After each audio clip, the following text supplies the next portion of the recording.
excuse for bad cities. Cities and urban. Ooh.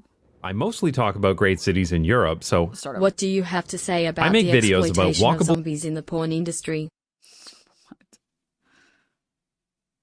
Cities and urban mobility. I mostly talk about great cities in Europe, so as you'd expect, I get a lot of excuses and cope, especially from North Americans. Now, I'm not particularly interested in making debunking videos. I'd rather show you examples of great cities and let my experiences speak for themselves. But there's one lame excuse that is so common, so prevalent, so ubiquitous that I want to talk about it. Yes. And that's the excuse that my country is too big to have trains, bicycle infrastructure. I'm so happy he's bringing this one up. I hate this excuse. I hate it. It makes me want to kill in Minecraft. I hate this excuse so much. Dude, if China can do it, we can fucking do it. China is enormous. China is enormous and has a gigantic population. If they can do it, we can fucking do it. And from my understanding, obviously, I'm sure Not Just Bikes is going to explain it better than I can because he's made a full-blown video on it. But from my understanding, so let's do this really quickly.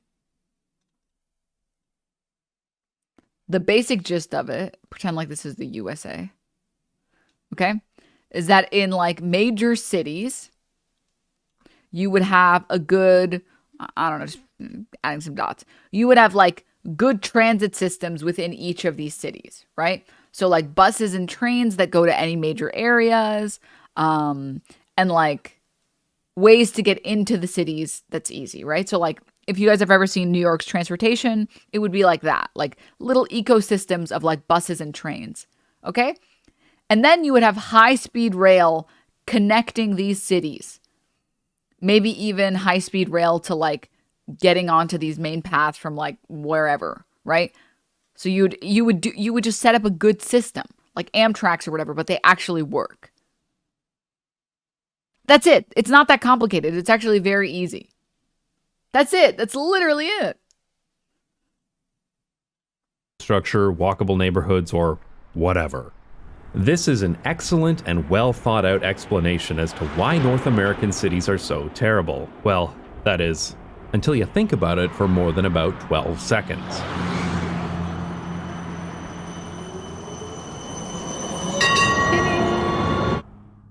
Most people are ignorant about urban planning and urban mobility. I certainly was until about a decade ago, and that's understandable. I mean, why would you know about these things, right? But Americans are uniquely ignorant because American cities are very poorly designed, and their insular culture and limited international travel opportunities means that most Americans have never even seen a well-designed city. Though, to be fair, most Americans have never even experienced good transportation before.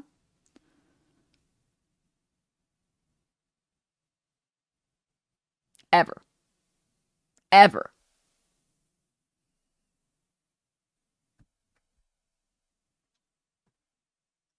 Canadians and Australians aren't very far behind. So when someone new to walkable cities sees an example of a great city and they realize it's clearly better than where they live, their first gut reaction is to grab any difference between the two and make that the reason as to why their city can't be the same. Sometimes it's the weather, Canadians love that one. Sometimes it's culture, sometimes it's population, sometimes it's a misunderstanding of history. But usually it's, that European country is small, my country is big, this video is stupid, and you're an idiot, or something along those lines. My personal favorite, though, is... Sorry, I just noticed the name of the user. Guy with sunglasses in a truck. Stupid, and you're an idiot, or something along those lines. My personal favorite, though, is the Wikipedia contrarian, that guy who looks up the size of the Netherlands on Google or Wikipedia and then paste that number into their comment like it's some kind of epic own.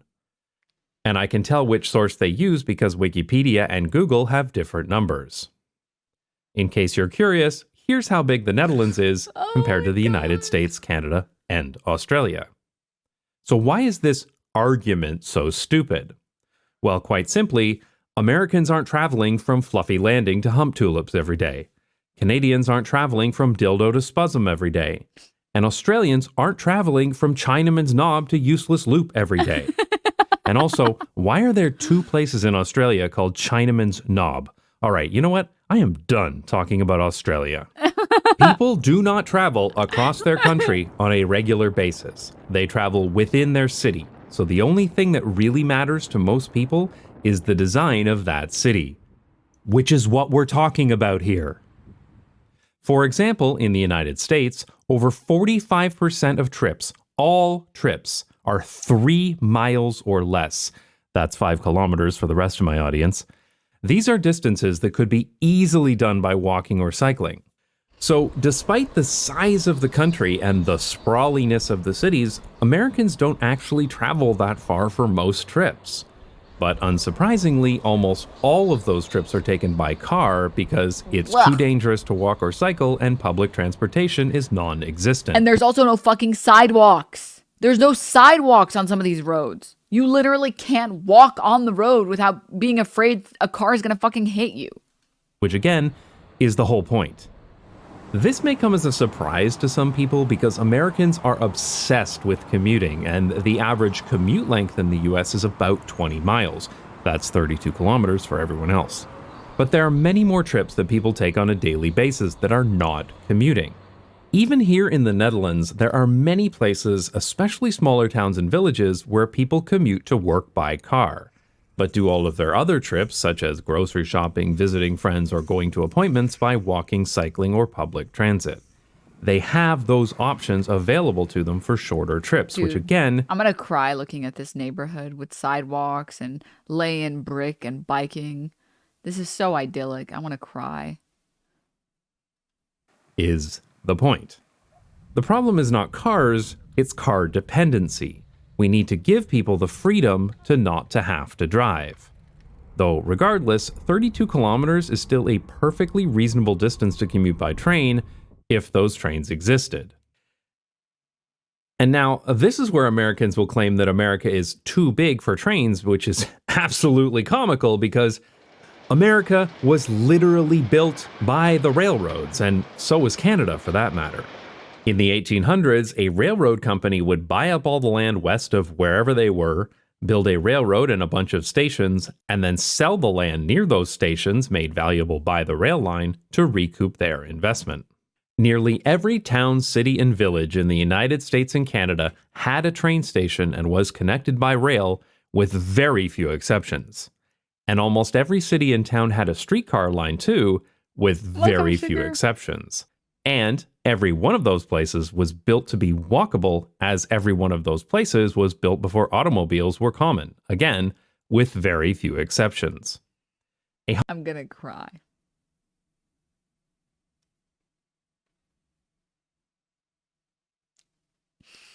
Look what they took from us. Never forget what they took from us. We used to be a fucking proper country, okay? I hate General Motors so much. 100 years ago, you could get a train from almost any city to just about any other city on the continent, and even many towns and villages too. The reason those train stations don't exist anymore is because they were bulldozed, often to make room for highways, along with the walkable downtowns they were connected to. American cities were not built for the car, they were bulldozed for the car. But even if North America wasn't built on trains, and to be clear, it was, the size of the country would still be irrelevant because most intercity travel is still regional. There are dozens of city pairs in the US that are the perfect population and distance for high-speed rail or high-frequency rail, and City Nerd has made a video about this if you'd like more details. As for Canada, it may be a huge country, but about 50% of the entire population lives in this little area, which is literally in a line. And this is Japan to scale, the country famous for all its trains.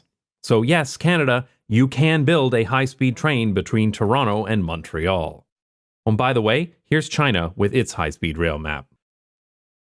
I always laugh when some ignorant commenter tells me, you remember what I just said? Did you see what I just said? I swear, I literally couldn't have pre-watched, by the way, chat, because the video came out an hour ago and I've been streaming for 3 hours. Did you see the drawing that I made?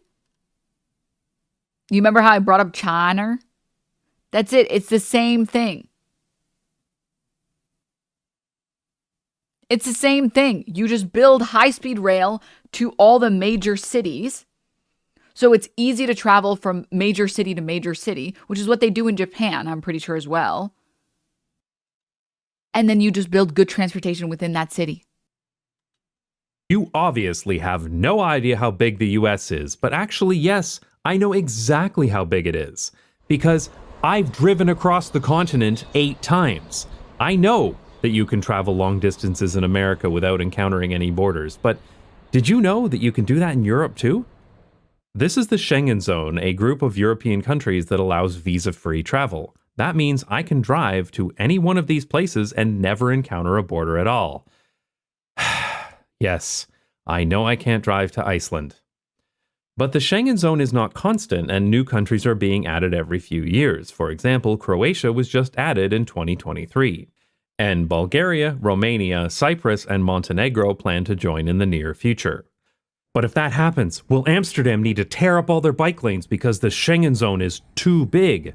No, of course not. That would be stupid, which is the same reason why saying America is too big for bike lanes. It's too big. You don't understand. We can't have trains and buses. It's too big. Is also stupid. The fact is, it is possible to build walkable neighborhoods everywhere. They have existed in every country on Earth for thousands of years. And it is possible to connect those walkable places together by high-quality public transportation, to make it so that people can go from any walkable area to any other walkable area, regardless of the size of the city, the country, or the continent. Which should be the goal. That's how I can bike. The goal of buses and trains is just to make it so that if you are in like a dead zone,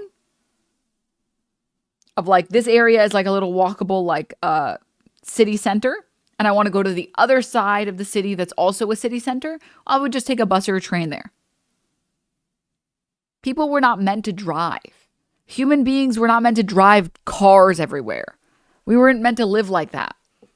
Instead of thousands of kilometers of railroads, Europeans should have built bigger highways, like 20 lanes per highway. Yeah. Bike to the station in Amsterdam, get on a high-speed train to Berlin, transfer to the Asbury, thank you so much for the gift sub. Thank you. And again, I think this goes back to like the fact that like Americans just like they haven't experienced good transportation, so they don't know what they're missing. And they've been so propagandized into thinking that like their life is better. Like we had that one chatter that was like, well, what if I like to shop for 2 weeks of groceries ahead of time? And it's like, I promise you, you don't. I promise you, if you had the opportunity to live in like Europe or like some European country for a month, and you had the experience of going to the grocery store once every 3 days and picking out a bunch of groceries and stuff, fresh fruit, fresh vegetables, fresh pasta, you would prefer it because it's only a 5-minute walk to the grocery store and a 5-minute walk back. It's better than your fucking 25-minute drive to the Walmart, followed by like, let's just be honest, being in a Walmart is so much more depressing than being in a tiny market. There is something like nature is healing about going to a farmer's market, whereas a Walmart is always depressing to walk into. The fluorescent lights are just not good for you, I swear. You know?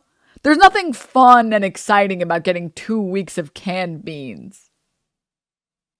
You know? It's not fun.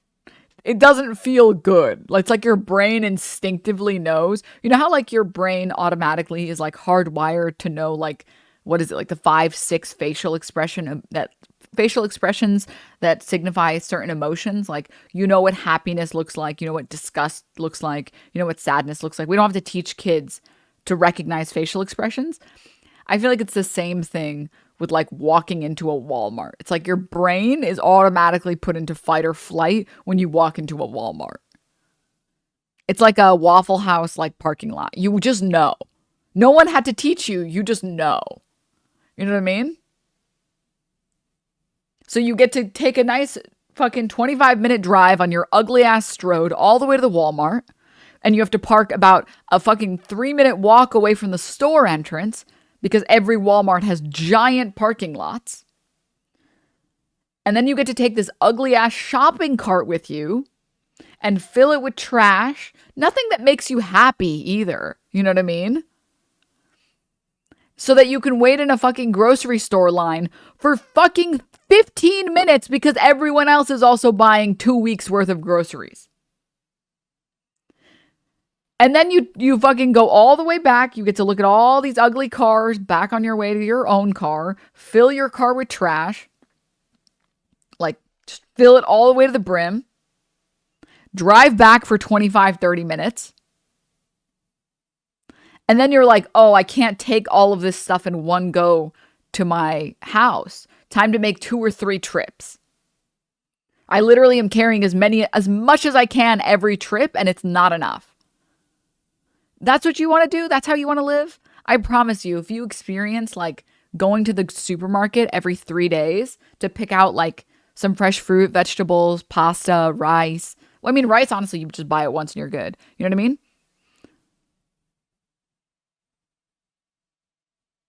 Like, it's better. It's better living. You spend 5 minutes in the grocery store picking out what you want. You spend like a minute waiting because everyone else also only has a few things in their basket. You get back home, you enjoy the weather. Maybe you meet someone, maybe you hang out with a friend, maybe you see a new store that's up and you're like, you know what? Let's walk into this store. Let's see what they've got here. And then you get back home and you put away like the few things you got. It's not a fucking 20-minute adventure to like store everything you just bought. Oh, these go in the pantry. This goes in the fridge. This is the freezer. Oh, this goes here. You know what I mean? It's not a fucking ordeal. So nice. So nice. The mega shopping trips suck. You just think you like them because you live in America.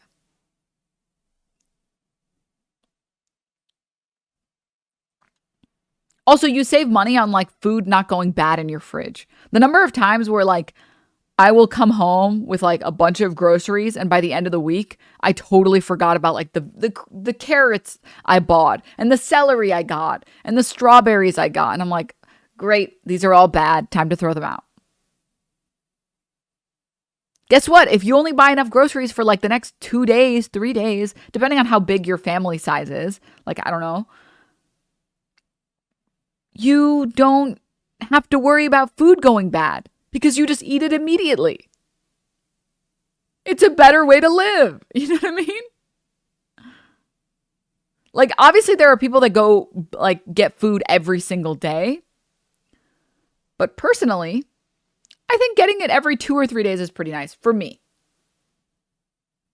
Also, this is why American bread fucking sucks. It's because American bread is made to last as long as possible, which has its own benefits and its own purposes. You know, like definitely for food insecurity, people who are food insecure or people who have to rely on like food banks, having that type of bread is good because people can come bring like the Wonder Bread, whatever, and it'll last on the shelf for like a week or 2 weeks. So people who need that food. Yeah, I'm not saying that it's a bad invention. I think it's an invention that has its time and has its place. But you're not meant to eat like Wonder White bread as a substitute for real good bakery bread. And a lot of people think bakery bread is really expensive. In my experience, bakery bread is cheaper than store bread. You know what I mean? Like what you're meant to do is like once or twice,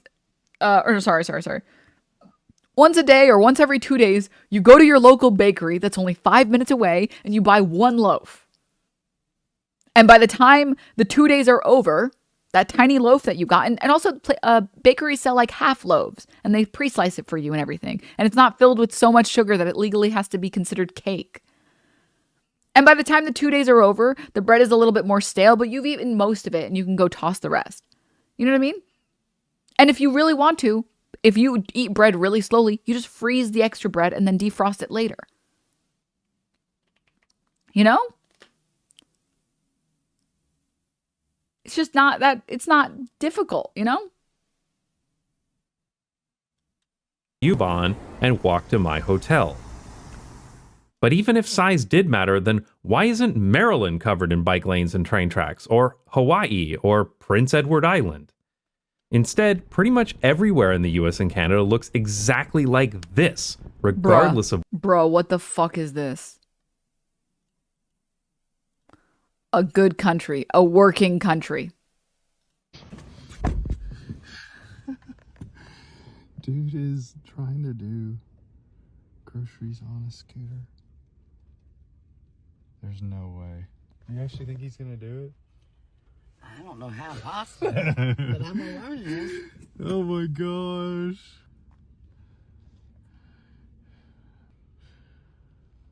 Okay, so what are those?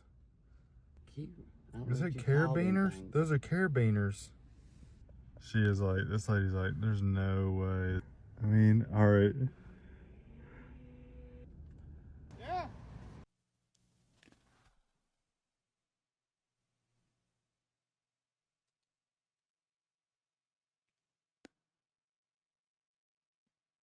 I think this is real, but I think he's like a TikTok guy because he did the same thing with a bunch of pizzas. Even if it's staged, it's awesome. It is. It's pretty I'm still impressed. I'm still insanely impressed, even if it's staged.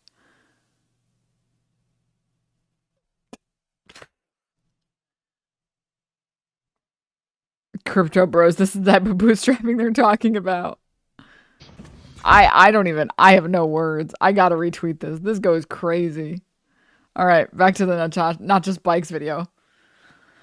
Oh my god. I would just fall right over it. Realistically speaking, it's probably not safe because you have so much weight that's constantly moving on you. You are not probably very good at trying to avoid things. But, yeah. Also, I don't know about you guys. I cannot ride those Lime scooters. They're terrifying. They bump a lot. This is the pizza one. Hold up. Unfortunately, links from TikTok always end up making everyone lose their hearing. So let me mute the stream so that only I will lose my hearing. So you guys are fine. And then let me click.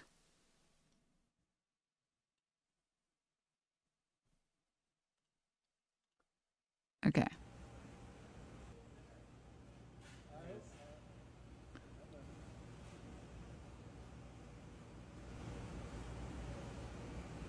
This guy's like, there's no way. Because the backside of that thing isn't even high enough. Is this really one order? Yeah, it is. I think this is gonna break the record. What's up, guys? What's up? Oh.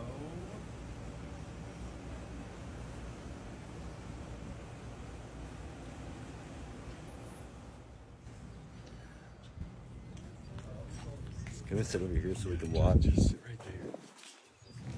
And they're all playing in the same place. I mean, it looks good. I assume he's having a party. Oh, this is by far the most, yeah. Dude, I've been watching. There's no way. There is no way. There is The no most way. I've done was like 12 before. This would break that record. So you got a whole crowd. It's right I there. cannot believe this. Do you think we can actually do it? You guys all I just don't gonna think watch so. this? I mean, dude, this is incredible. It's huge. So what if you mess up? You gotta pay for all those. I hope not. He said that was That's good. This is crazy. What's the strategy? I want to skip ahead a little. Only do it in the case. Okay. Oh, that's cute. Okay. I don't know. We just came up. Oh.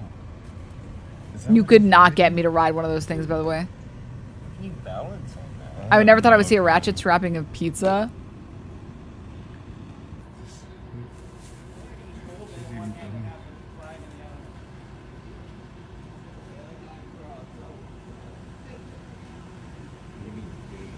There's no way. You better give me a big tip. tip. Oh my gosh. Must be so heavy. It is. Oh yeah, I think it's gonna. I gotta get up for this.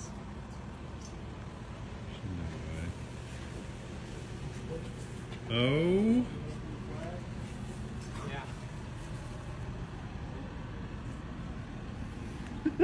It feels like it's moving. Is it moving? No, it's not moving at Stay all. upright. It's looking good so far. He's literally Death Stranding. The dismount is going to be. Yeah, like how is he gonna get off that thing? Yeah, because. Oh my gosh.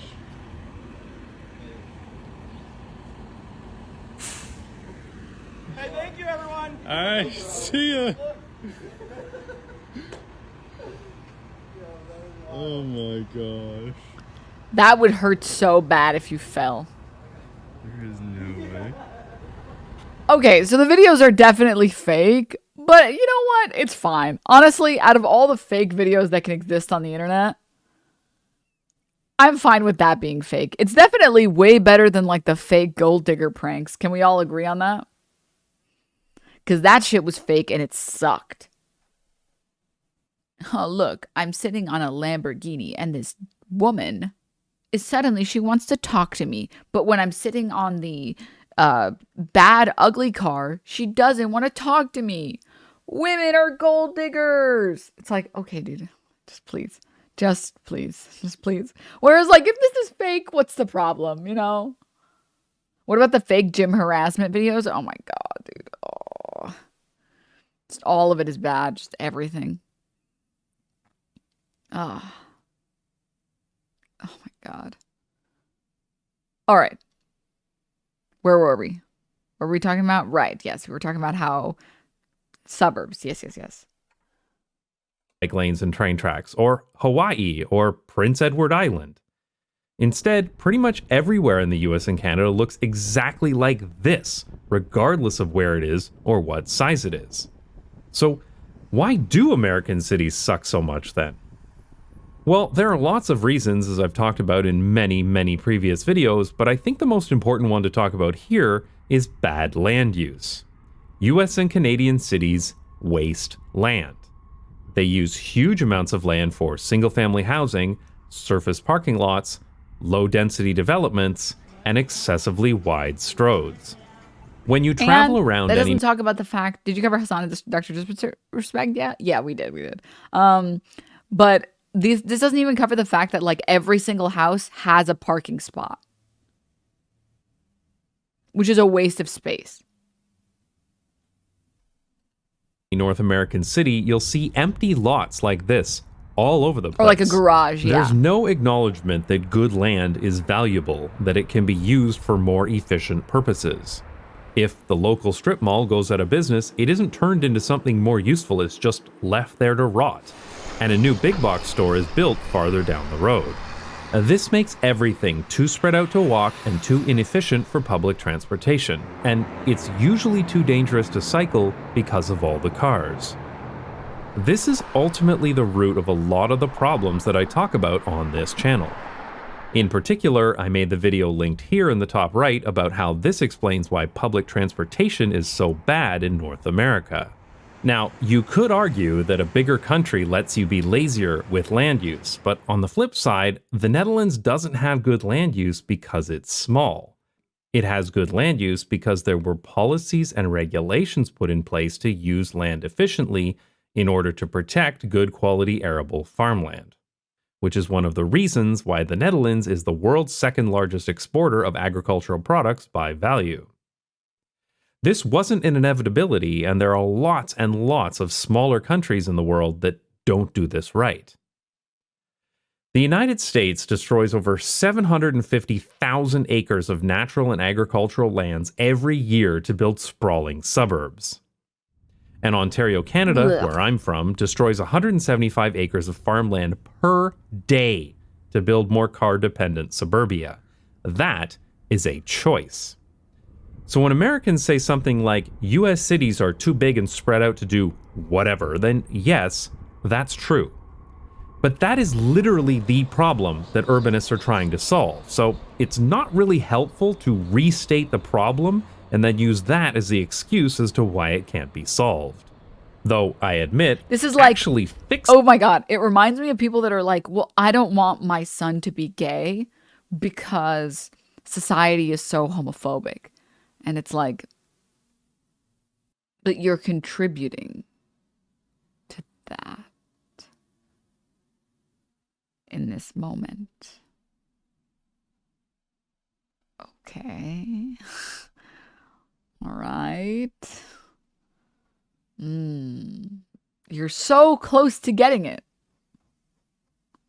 It's a problem, so we shouldn't do anything about it. Yeah.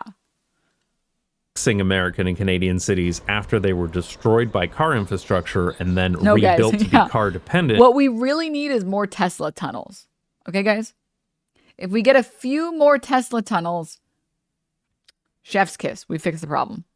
Is a very daunting task, and I'm personally not even convinced it can be done in the foreseeable future, which is a big part of the reason why we left North America for a better city in the Netherlands in the first place. Because ultimately, Ruben. the Dutch make great places while North Americans make excuses. Damn. Thanks to Nebula for sponsoring. That's a good finisher. That's a good whew. Whew. He's not wrong. I'm so mad about the tunnel. The original design was fascinating. He turned it into a Tesla ride. Yeah. The car cope is real. Oh yeah. Oh yeah. No, American cities are like, the reason American cities are so shit is because corporations can make money off of making them shit. Look at these train patrons. The patron name is fuckthemcars.com. Fuck them kids. All facts. No printer. No printer. Car lobby was too strong. Car lobby is really strong. Oil lobby is really strong. Like gas companies that, like, you know, obviously goes hand in hand with cars.